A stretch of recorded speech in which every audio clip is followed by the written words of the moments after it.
Hello, everyone, and welcome back to one of these interview episodes of the SWW show. I'm Mike, and today with me is a special guest to talk about, honestly, a fun little game that caught my eye. To get us started, do you mind introducing yourself and the game we're here to talk about? Sure. My name is Sherry Eskenazi, and my game is called Catch That Pizza! Exclamation point Maze Game, and it's an unconventional maze game. It's a twist on the classic maze game where you have this goal object that's either at the exit of the maze or within the maze. That's just a static object that you have to get before exiting the maze. So the twist on that is that the object teleports itself around the maze, and that object is pizza. Probably because I just really like pizza. That's what I ended up with. And so you have to run around this maze trying to catch the teleporting pizza. And it randomly just moves to a different location. And then, of course, like any game, you have to have an obstacle and you have to have some sort of power boost. So I do have that in the game too. It was just a game. It was just a random thought that I had one day. I don't know why I was just thinking about mazes, and it just suddenly came on me like, why not have the goal object just randomly move around? I kind of thought it would be a funny thought if actually the user thought that it was a normal maze, and then suddenly the object just moved and just disappeared and reappeared somewhere else. So yeah, I'm really like an adventurer at heart. I just think of new ideas all the time, and I just happened to think of a game idea for the first time ever. No, that's So, that's a great way. I was gonna say, so did you kind of obviously like people like we all probably like dealt with like mazes on papers and stuff, kind of. Why like was there something obviously you said just kind of came to you one day, but I was curious like was there some sort of like maze thing you're drawing from? Was it as simple as I'm picturing like those like maze things you draw on paper? Was there some games you're pulling from? Kind of like where did the like want to doing a maze thing kind of come from? but what's funny is that whenever I think of an idea, I never remember exactly what started the initial thought. I just know that I was thinking about mazes for some reason. And I know that it's kind of more like the mazes that you see on paper, where you see the classic thing, maybe on kids' menus and things, where you see like a mouse with cheese, or like it shows the cheese at the exit of the maze. Um, and it's kind of just for style, just like, oh, you have a goal that you're getting to, and that you have to have some purpose to the maze. It's not just to get out. And so I was thinking about how these mazes just have simple, very thin lines and a static object, and I could make that a lot more interesting with an interactive game. That I actually thought of the theme of an outdoor hedge maze. So instead of having like thin lines like a normal maze, which actually other like mobile games have just like normal thin lines, I wanted to spice that up a little bit by having thicker pathways. And so the hedge, which instead of the line, you have a hedge, and it looks like it has leaves on it, and the path looks like sand. And so I wanted to make it a little bit more substantial than a typical maze with just lines. And also sound effects. That was another big thing. Um, I really enjoyed playing around with sound effects and adding sound effects to, like, for example, you're a turtle in the maze and you're walking through it, and it has the sound of like walking through sand. So I got a sound effect for walking through sand. And so as you're walking around, it sounds like you looks like you're walking through sand, and then you hear that sound effect. Um, and it also shows footprints of the turtle. That part I caught immediately. The footprints is very interesting because like you like layer the footprints and stuff too. Like it's kind of a very interesting kind of visual kind of thing there. So you mentioned obviously early on there's power ups. There are things that kind of happen when you're going through this maze.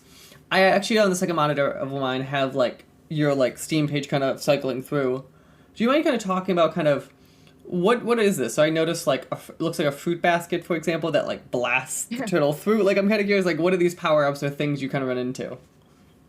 Yeah, so the power boost in this game is a magical fruit bowl that makes the turtle have this turbo boost where it has this like what looks like a rocket engine on the back with fire coming out, and that's what makes it go like 2 times the normal speed because it is a timed game and it records your time and tells you what the record time is at the end. And so if you hit the fruit bowl, then you just go fast for a few really fast for a few seconds. And I thought it would be good to have like a healthy to have some healthy food be the turbo boost. That is a funny little like trying to make sure I do agree. So actually that's interesting. So you said obviously it's timed. I kind of started popping up too. Where it's like, hey, you can complete this in 18 seconds or whatever. Is that just against yourself? Is it against local things? 'Cause obviously, I saw, for example, like on Steam, it's talking about like family sharing is an option. Kind of, where do you kind of pull? Is it just all local records? I assume for polling for these fastest times.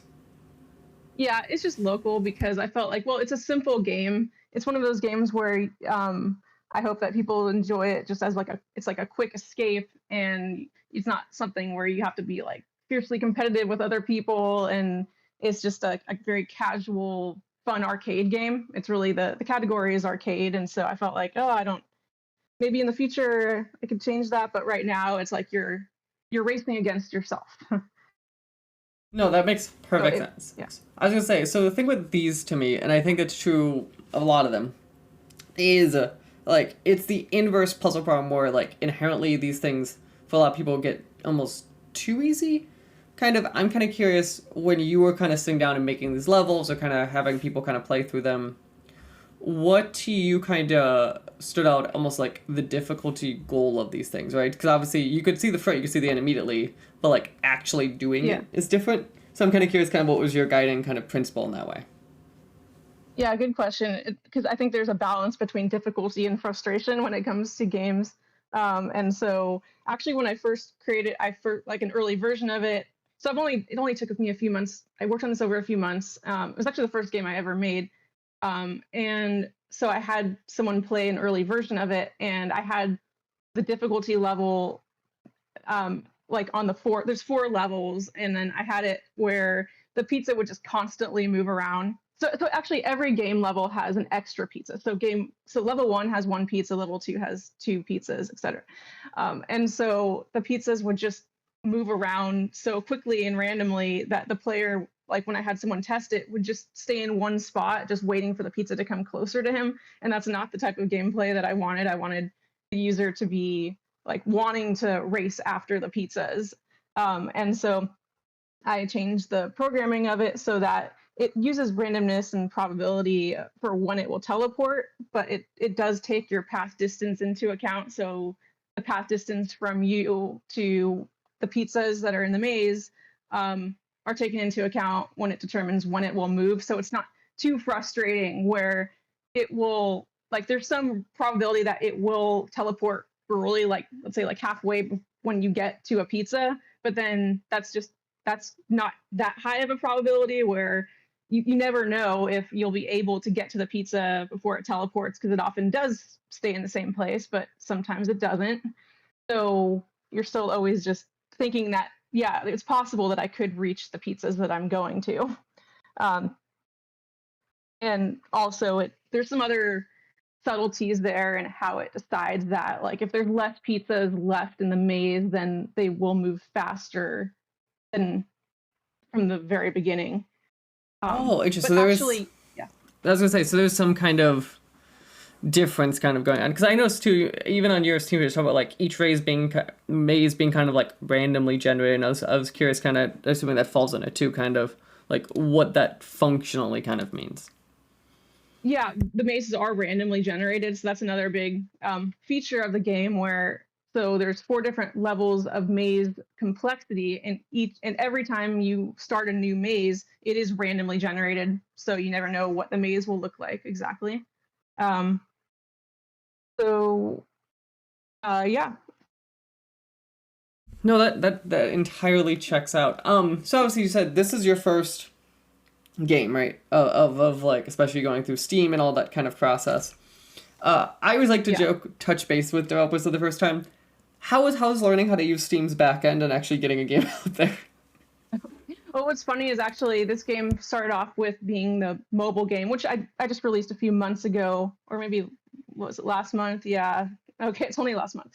And so launching it on the Apple App Store and Google Play actually involved a lot more configuration, I think, than Steam, or at least for me. Like, for example, for like the Apple App Store, it requires some software that's specific to a Mac, and I don't have a Mac, and I didn't want to spend 2K to get a Mac, and so I had to figure out how to use like a virtual Mac, and use the Unity cloud build to be able to get the build for Apple.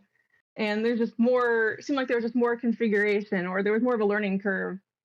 And so I don't know, in comparison to that, then I decided to release it on Steam. And then, so I was kind of comparing it to that experience. And so it seemed relatively better.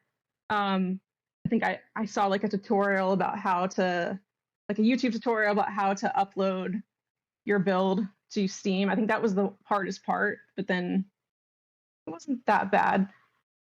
And My experience has the always reason been, why, yeah. I was gonna say, my experience has always been, and I'm curious if you kind of agree, has always been that like Steam isn't bad to get up. They just are very picky on their rules, and not always their rules are obvious when you're trying to do a list of like 80 things.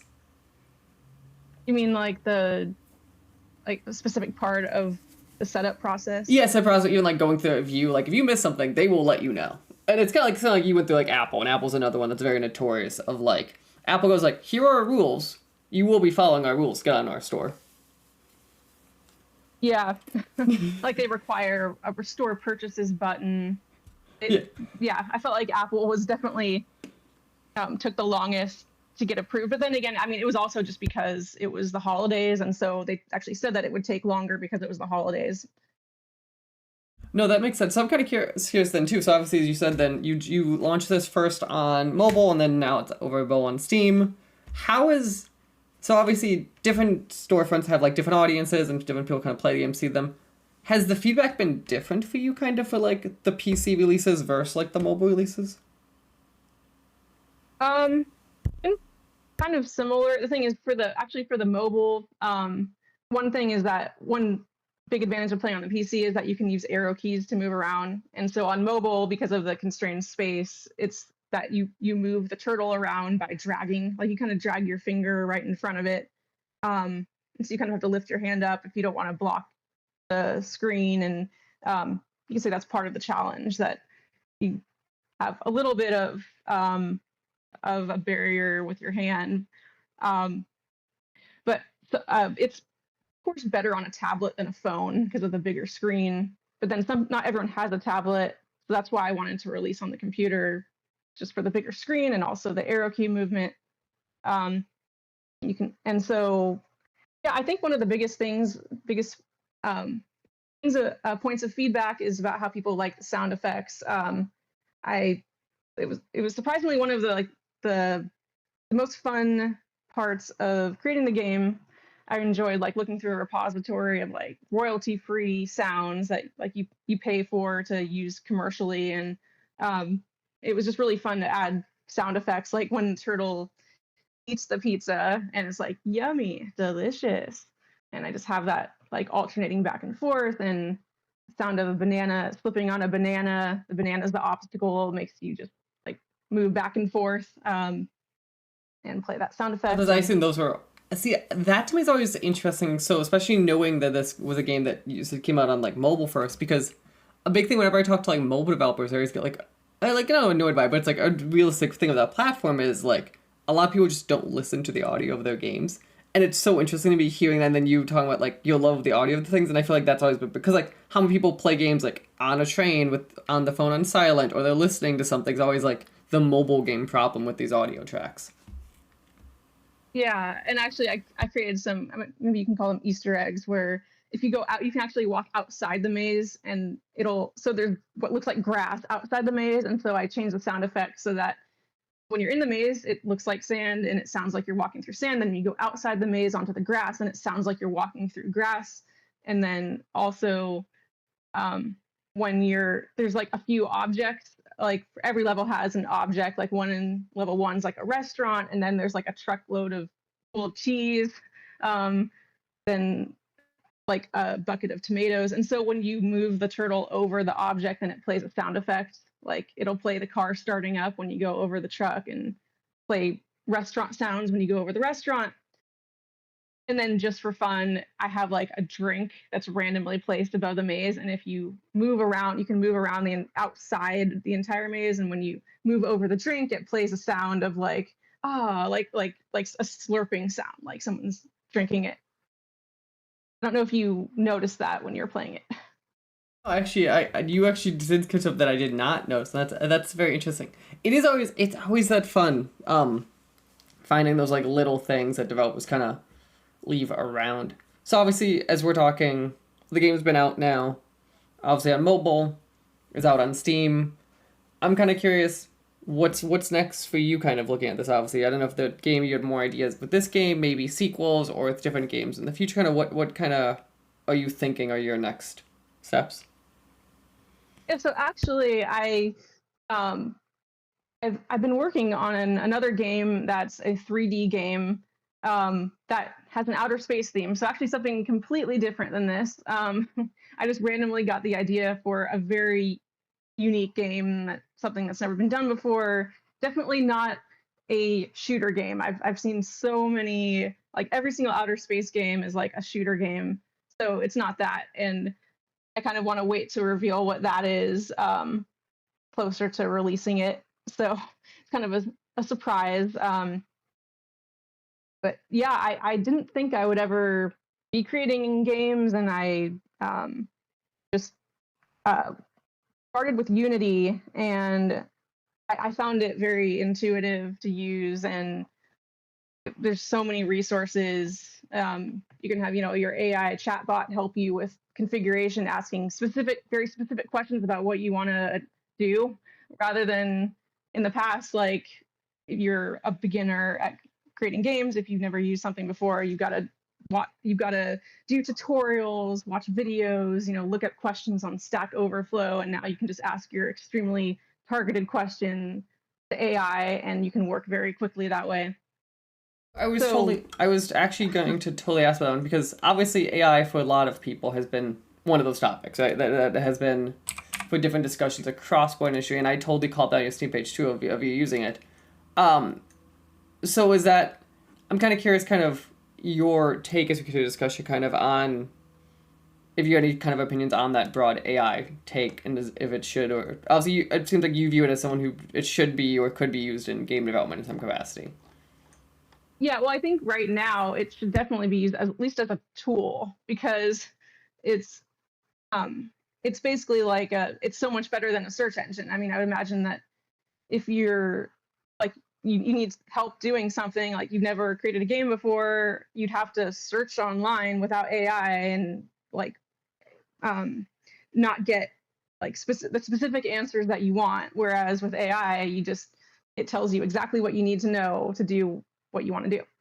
So I think it is a very useful tool, and I don't think it's at the point yet where you can, like, I can tell the difference if a game is completely generated with AI. I can tell, like, I mean, you can say it's impressive that it's created with AI, that AI has the capability to do that, but I think, I mean, who knows what it'll be like tomorrow? I can't But it's predict that. totally true that today's AI is the asset flip games of yesterday. I think is a fair to from that sense of like if I just said make me AI game, I completely agree with you. Of like you could tell someone just like went there, say print AI game out and called it a day. Yeah, I know that Steam makes you have a disclosure about the AI that you've used in the game. And you'll see on my page, I just say portions of the opening cover image and the opening screens are generated with AI. So it's not the game itself, it's just the part of the cover image and the background of the opening screen. I don't know, some people are just, I don't know why they're so fervently against AI.